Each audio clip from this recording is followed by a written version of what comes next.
Ladies and gentlemen, now today, courtesy of the legendary MCOC mod, we're going to be diving into the full abilities and also synergies of Nick Fury. We've got all of the details, all of the numbers, all of the info, and I've probably spent about the last 40 minutes kind of going over all of this stuff. I'm really thinking about where Nick Fury is going to be useful, what he can do, some of the insane combinations as well, and I do, personally believe reading this stuff, Nick Fury actually has very, very, very strong God tier potential, with even more potential to be a beyond God tier champion as well. This character on his own looks like he can hold his ground, but also with the synergies as well, he's going to boost up certain characters so much. So yeah, just absolutely mad. But anyway, let's get into kind of absolutely everything when it comes to Nick Fury, because there doesn't seem to be really too many downsides to this champion. So the first thing is just base stats here, because this is a question that comes up a fair bit, because usually when a champion is so good via the abilities and synergies, there must be something wrong in the base stats, but he's got a really good crit rating. The crit damage rating isn't really that great, but the block proficiency is well above average at 65.1%, so you should be able to get near perfect parries, which is always a very, very good time there. And then we're going to move on to have a look at the synergies, which is really where the insanity starts, ladies and gentlemen. Now, the first synergy is Nick's leadership, and this will affect all hero champions except Nick, and it's something that he triggers just by himself, so you don't need any specific champion to trigger it, and it grants all hero champions plus 10% attack rating. However, if Nick is dead, if you sacrifice him to the gods, this boost is doubled, so it goes up to 20% attack for all hero champions. And you're probably thinking, oh, maybe I've got one or two heroes that might benefit from that, but I imagine, much like me, you're probably underestimating right now how many characters in this game and how many crazy champions are actually marked as a hero. You've got Blade, you've got Aegon, Stark and Aunt Spider-Man, Medusa, Hyperion, Domino, Captain America, Infinity War. You've got Havoc, Gwenpool, Quake, Gladiator Hulk, Spider-Gwen, Gamora. There's so many champions, man. Probably about half of the characters in this game, if not more, are marked as hero. And just having a dead Nick Fury on the team gives them 20% more attack. So that's absolutely mad. Such an effective synergy there. And, really boosting up some of the beyond God tier champions and giving them 20% more attack. That's going to be a really, really good time. So yeah, that one seems awesome, man. I really, really like that synergy. That's super, super good. But it doesn't end there, man. There are 6 other banging synergies. So the next thing we have is Restoration Kit. And I think this one, out of all the synergies, is probably going to be the slightly more difficult one to trigger, because it's got some very niche requirements. Goldpool and OG Deadpool, very, very rare champions, and nobody really wants to bring Deadpool X-Force along. But this, if Nick is alive once per fight when a teammate is inflicted with a bleed, poison, or shock debuff, he will drop a restoration kit, purifying the debuff and regenerating 10% of their max health over 3 seconds. Now, I think, the big question when it comes to this one, and this should work, is at the start of the fight, if you go into a poison node, just having this team synergy, will it cure any other champion from the bleed, the poison, or the shock node? Because shock nodes are quite rare, we're only seeing them in map 7, but bleed and poison, man, it's all over the game, so it's kind of is this going to work for it? Obviously, if there are scenarios where there's lots of bleed and lots of poison, it's not going to work, but it will provide, if it works as kind of described, a way for any champion to get through a bleed or poison node, which is mad. That is so incredibly good there. So yeah, Restoration Kit looks like a proper good time. Next up, we got Strategic Sabotage. So if Nick is alive, and that's kind of the criteria for the other 6 synergies that aren't there, if Nick is dead, double attack. So if you want the utility, you got to keep him alive. If you want the attack, you can kill him off. But Strategic Sabotage, if Nick is alive, the first 3 unblocked hits from the opponent have a 100% chance to be evaded, and this is with Quake and Ant-Man. But I think as well, this might be a quite nice synergy for any scenarios that maybe kind of force intercepting, or as a little bit of a safety buffer if you do mess up there, because it essentially gives you kind of 3 evade charges. That seems super useful there. I don't know if it's all going to be that useful when it comes to playing Quake, because she's kind of got auto evade, so if it, consumes at the same time as her auto evade as well when you're charging the heavy, I don't think that's going to be too useful. But this one, you know, it might have some scenarios in the future where it acts as a bit of a buffer when intercepting is very, very important. And then moving down as well, we've got this one with, what is it, both of the Black Panther characters, and this one doesn't really seem that useful. Probably the worst one out of all of them. So if Nick is alive when the fight starts, he grants his teammates a buff, doubling their crit rating for 10 seconds. I mean, for certain matchups, it might be alright, man. It's a nice boost there, not the worst synergy in the world, but both of these champions, at the moment, are fairly deadweight in comparison to, you know, other top-tier options. Then we also have Contingency Plan. If Nick is alive, all Fury buffs have 20% increased duration, including his own as well. So that one, you know, seems quite useful for, you know, benefiting his big Fury, which we're going to talk about in a little bit. So this is with all of the Captain Marvel characters and also Miss Marvel as well. So that might have, you know, some interesting uses. Then next up, we have the Extreme Conditions kit. If Nick is alive once per fight, when a teammate is inflicted with any Cold Snap, Frostbite, or Incinerate effect, he will drop an Extreme Conditions kit, granting debuff immunity for 10 seconds. So this one looks like it is going to make any champion, providing you have the synergy, a full Iceman counter, which seems really, really useful. But there also might be ways, I'm not really too sure if this is going to work for champions like Mephisto. I imagine the debuff actually needs to land on you for it to work in that scenario, but it looks like mainly this synergy is going to be used to kind of make your team, everyone except Nick, immune to Cold Snap. And I would say, out of all these characters, man, Iron Man Infinity War, like, he's a pretty high tier option. Like, he's a very, very good character, a ton of utility there. On his own, obviously, he is already immune to Frostbite, but, you know, there might be certain better options that you may have in your team that you might want to bring for that matchup. So if there's kind of a big, heavy Iceman challenge, I don't know, this might be pretty good. Or if we see Incinerate nodes and it kind of functions in that way, that could be very, very powerful as well.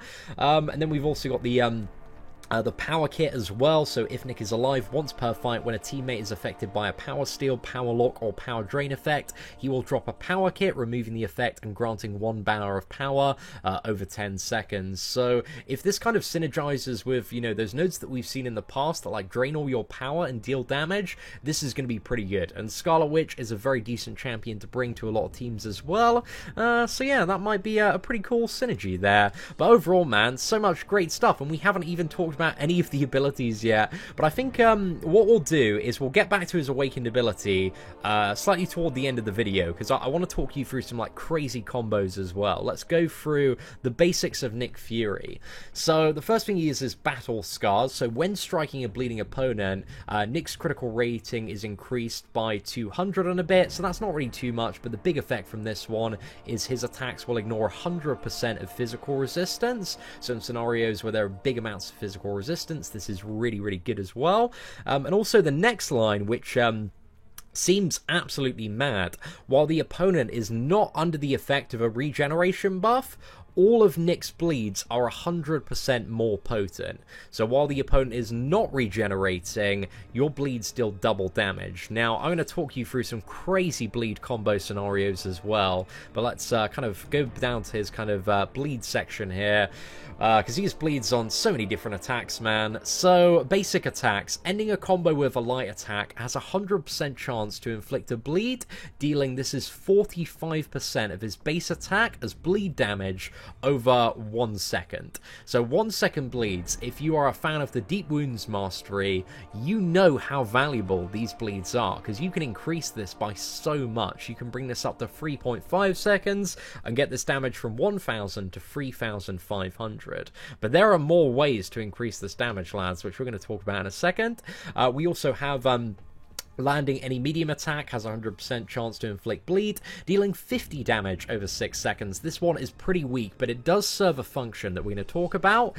Landing a heavy attack has a 100% chance to inflict up to 3 stacks of bleed, each dealing 115 damage over 12 seconds. Again, a very, very weak bleed there. And also, when hitting into auto block, Nick is stun immune and has a 100% chance to inflict a bleed, dealing 115 damage over 12 seconds. So, you know, Medusa, MODOK, Iron Man Infinity War. That is a sick mechanic because you don't need to worry about parries at all there. And also knocking down the opponent purifies Nick's non-damaging debuffs, but also via his charges as well, which we're going to talk about in a second, you can get rid of all debuffs on Nick Fury. So some really, really cool stuff. But anyway, we got these weak-ass bleeds. What's the point of them, lads? So Internal Bleed is a mechanic. If the opponent gets 8 stacks of bleed, their bleed effects are removed and replaced with a passive Internal Bleed effect, which deals 6,212 damage over 30 seconds. So this is, I believe, about 270% of his attack over 30 seconds.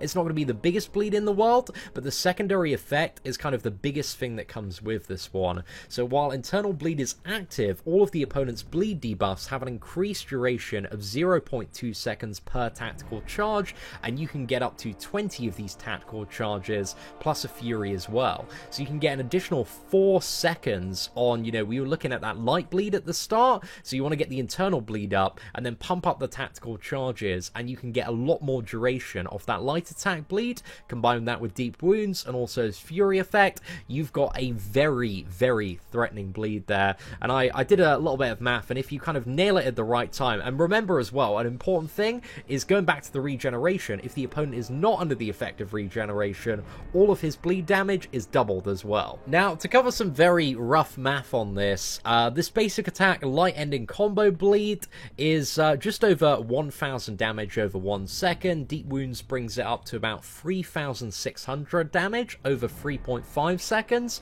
but then you add in the additional potential of 4 seconds to this bleed, which makes it potentially about 7,700 damage over 7.5 seconds. But then you also factor in the fact that if the opponent doesn't have regeneration, Nick Fury's bleeds are 100% more potent, and you've got like a 15k bleed potentially off every single light attack ending combo, which seems to me absolutely mad. That seems so incredibly insane. Obviously, it does have a little bit of a ramp up, but I don't believe it's going to be you know, in terms of practically thinking about it, too difficult to get the Internal Bleed, because if you just like parry and then do a medium attack and then throw off a heavy and then parry medium again heavy, you should be able to very quickly generate 8 stacks of bleed, because the medium has 1 bleed and the heavy has 3 bleeds there, providing you've got Deep Wounds. Like, it's a couple of, you know, parry heavies and you've got your Internal Bleed, and then you can start kind of ramping up those tactical charges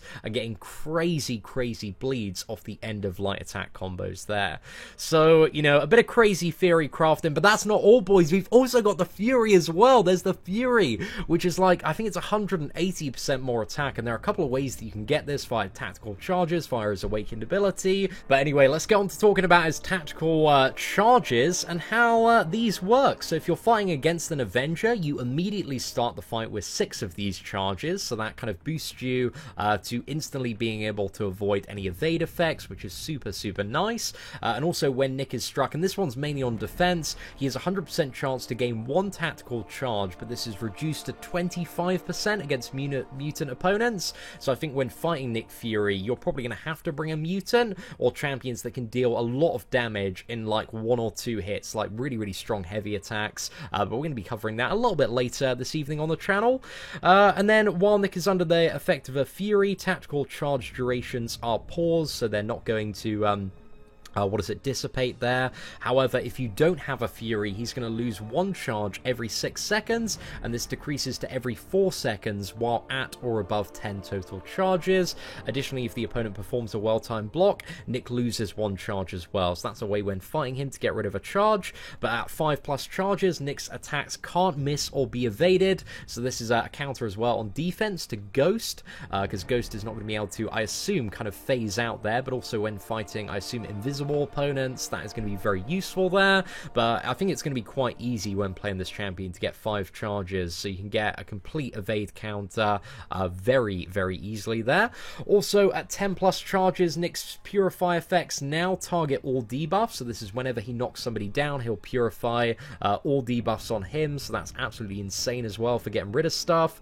At 15 charges, Nick becomes unblockable, so it's like definitely to look out for there, especially on defense. And at 20+ charges, all charges are removed and replaced with a Fury's Fury buff, which grants attack equal to 180% of Nick Fury's base attack for 10 seconds, and all tactical charge gains are doubled while Fury's Fury is active.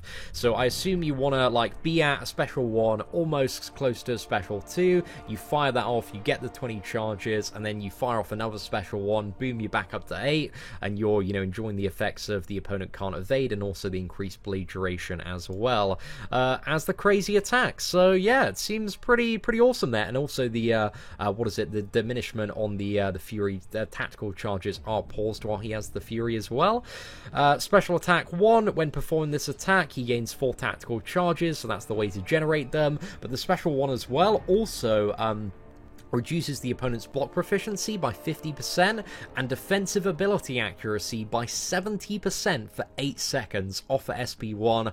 That's mad. That is really, really good. So thinking about really annoying matchups like Magic, for example, or any scenarios where defensive ability accuracy reduction is required, like this is going to be so incredibly good if you can combine it with stun and also the mastery that reduces ability accuracy by 30% while stunned.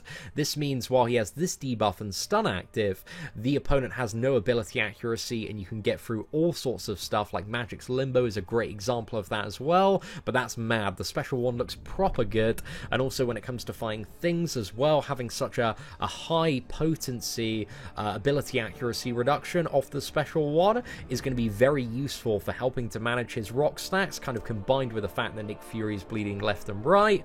So yeah, I think he's going to be great for Thing as well, but a lot of potential when it comes to the effects of the special 1. The special 2 is quite nice as well. I don't think it's going to see as much use as the special 1, thinking about it, but Nick slashes his opponent, causing 4 stacks of bleed, each dealing just over 500 damage over 8 seconds. I think this is about 25% of Nick Fury's attack, so it's not the biggest bleed in the world, and I think for a lot of scenarios, the light attack bleed is going to be substantially more powerful if we look at the numbers in that one, so I think that's probably the way to go if you're playing the champion, and kind of building up the tactical charges from the special 1 is going to benefit that a lot more than using the special attack 2, but I'm not really too sure. But the special attack 2, I think the kind of additional benefit is it has a 50% chance to stun the opponent for 3 seconds, and the stun chance does increase by a flat 10% for each of Nick's tactical charges. So when he's above 5, which seems really, really easy to get to, you've got a 100% chance to get a 3-second stun there, which is actually quite a decent duration stun, and it should be fairly easy again to get that guaranteed. But I don't think you're going to be able to chain it on, because I don't really see any way that you can generate the charges and sustain them without using the special 1 when playing the character. So yeah, not really too sure about that one, but hey, might have its occasional uses. And finally, the special 3 has massive additional attack, 200% attack if Fury's Fury is active, an additional 200% base attack if Internal Bleed is active as well. So that could hit very, very hard in the right scenario, maybe to finish off a fight there. But overall, man, just some of the stuff is insane. But what's even more insane, lads, is the awakened ability. So we've got Life Model Decoy here. So when Nick would be knocked out, his life model decoy is destroyed, and instead he returns to the fight with a permanent Fury's Fury buff and stun immunity. However, Nick loses his infinity formula and begins degenerating a certain percentage of his health per second, depending on the level, for the rest of the quest while above 30% max health. So when he gets to 30%, I don't believe he degenerates even more, and the destruction of Nick's decoy removes all effects and isn't affected by ability accuracy reduction. So essentially, once every single quest, he's got a cheat death, which kind of enters like Nick Fury God mode, which is very high risk, high reward. So it looks like he's going to gain a permanent Fury's Fury. So that's 180% additional attack if you go in this phase, and you're also fully immune to stun as well, which I think is a bit more of a defender thing, considering, you know, he's already immune to auto block stun. But yeah, if you like begin every fight on like 30% and you don't degenerate and you start with like 180% additional attack as well, that's gonna be mad, man, especially Fury's Fury stacks as well. So yeah, I have absolutely no idea. That just seems absolutely bonkers if you can like go into the start of the fight and kind of play on this like like edge mode, where you've got rid of your life model decoy, and then you're permanently on like 30% or below, just with Nick Fury's like Mad Fury ability as well. So that could be absolutely insane, man. The signature ability looks really, really valuable. But Nick Fury, man, I'm just seeing so much potential. There is a crazy amount of potential in this champion, but I will say, I think like his big weakness looking at it is he does look like he's going to need to be able to bleed the opponent to deal a lot of damage.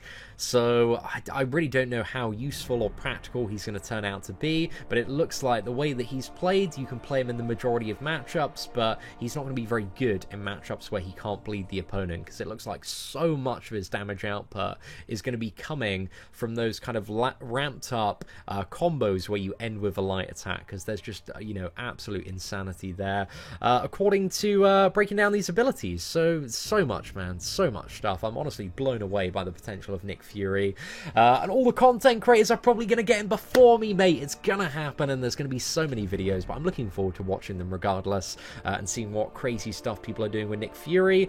But he certainly looks like a champion set to rival Aegon. I will say that Aegon is a very, very popular option. The prestige as well for Nick Fury doesn't look overly bad. It looks toward the higher end, but out of what is it, Nick Fury and Captain Marvel, it looks like Captain Marvel is having a lot more prestige than Nick Fury, but in all fairness, like, you know, Nick Fury does look like the much better character, I would say, comparatively speaking. But anyway, ladies and gentlemen, that is enough jabbering on and fanboying and creaming my pants over Nick Fury. Hopefully you enjoyed today's video breakdown, and if you did, feel free to smash that like button, that'd be greatly appreciated. Aside from that, thank you very much for watching, take care, and I hope that you have an absolutely fantastic day.